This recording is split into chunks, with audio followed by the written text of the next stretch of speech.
My name is Daniel Carter, and I'm 33 years old.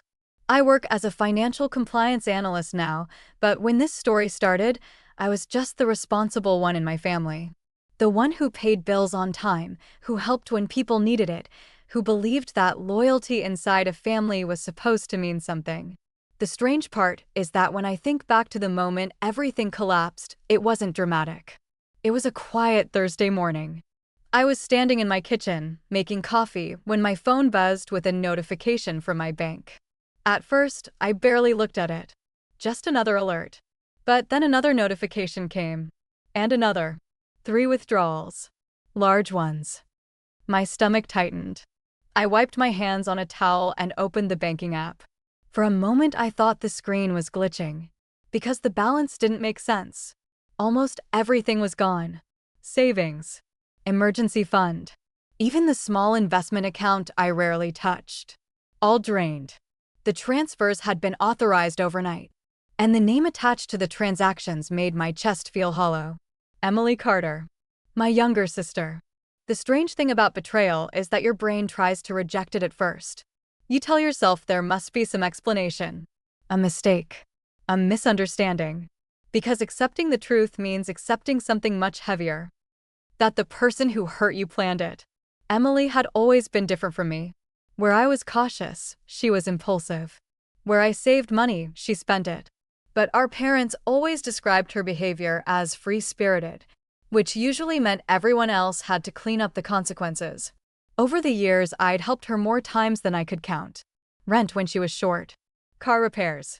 A credit card bill she forgot to mention until collectors called. Every time, she promised it was the last time. And every time, our parents told me the same thing. She's your sister. Family helps family.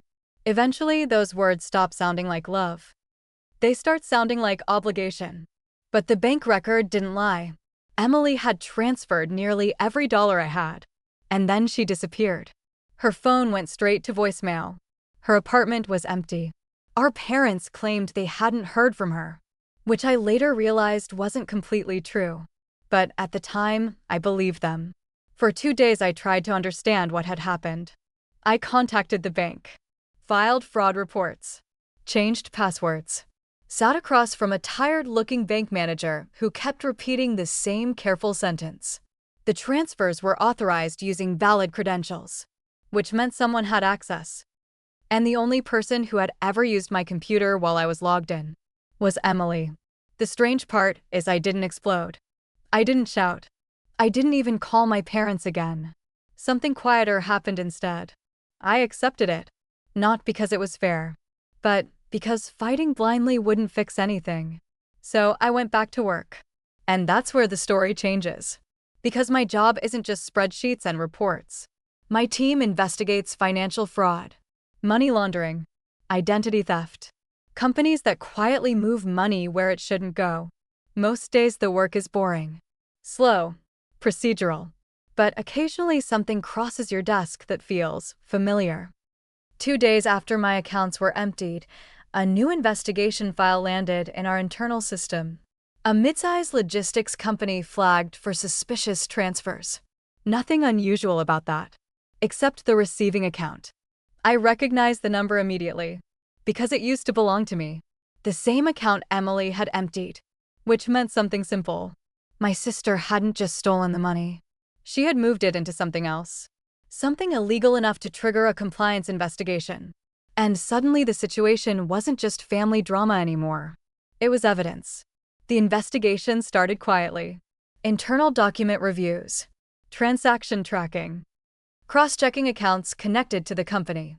My name never appeared in the paperwork. But the money did. Transferred again. And again. Moving through shell accounts like someone trying to erase the trail. But financial trails are stubborn. They always leave fragments. 3 days later, our department scheduled a meeting with representatives from the company involved. Standard procedure. Conference room. Compliance officers. Lawyers. People who suddenly become very polite when regulators appear. I walked into the room early that morning and set my laptop on the table. Just another meeting. Just another case. Then the door opened. And Emily walked in. For a moment, neither of us spoke. She froze halfway through the doorway. Her eyes moved from my face to the nameplate in front of me. Daniel Carter, Financial Compliance Analyst. Her voice came out thin. You work here. It wasn't anger in her expression. It was panic. And behind her stood a tall man in an expensive suit. Older. Confident. The type who believes money solves problems. He glanced between us, confused. Emily, what's going on? She didn't answer. Because she had already realized something. The quiet brother she thought she had outsmarted was now sitting on the side of the investigation. I kept my voice calm. Professional. We'll begin shortly, I said. Please take a seat. The man sat down, irritated. Emily sat slowly beside him. Her hands were shaking. During the meeting, we reviewed transaction patterns, corporate transfers, unreported revenue streams. Nothing dramatic. Just facts. Numbers on a screen. But as the data appeared, the man's confidence started to fade. Because the money trail led somewhere uncomfortable. Shell companies. Unregistered payments. Offshore accounts. And eventually, to the same account Emily had used to drain mine. About halfway through the meeting, the man interrupted. His voice sharp. Where exactly did this investigation start? I closed the document on my laptop. Looked directly at him. 2 days ago. He leaned forward. And what triggered it? I answered calmly. A stolen bank account. For a second, the room went completely silent. Emily looked like she might faint. The man's expression hardened. Then his phone rang. Loud. He stepped outside the room to answer it. 30 seconds later, we heard shouting through the hallway. Real shouting. The kind that comes from someone realizing a very expensive mistake. He stormed back into the conference room, staring at Emily like he'd never seen her before. You said the account was clean, he barked. You said no one would notice. Emily didn't respond. She just looked at the table. He turned toward me. Who exactly are you people investigating? I folded my hands together. Your company. And every account connected to it. His face went pale. Because he finally understood something. The stolen money had dragged him directly into a federal investigation. The arrogance that filled the room earlier disappeared instantly, replaced by fear. Emily whispered my name. Daniel. It was the first time she'd spoken to me since the transfers. I didn't look angry. I didn't look satisfied. I just looked tired. The investigation already connected the transactions last week, I said quietly. There's nothing left to hide. The meeting ended shortly after that. Lawyers started making phone calls. Our department opened a full review. Emily left the building without speaking again. The man followed her into the hallway, still shouting. I never saw either of them after that day. The company dissolved 6 months later. There were legal consequences, financial penalties, investigations that moved far above my department. But the part people always ask about isn't the case.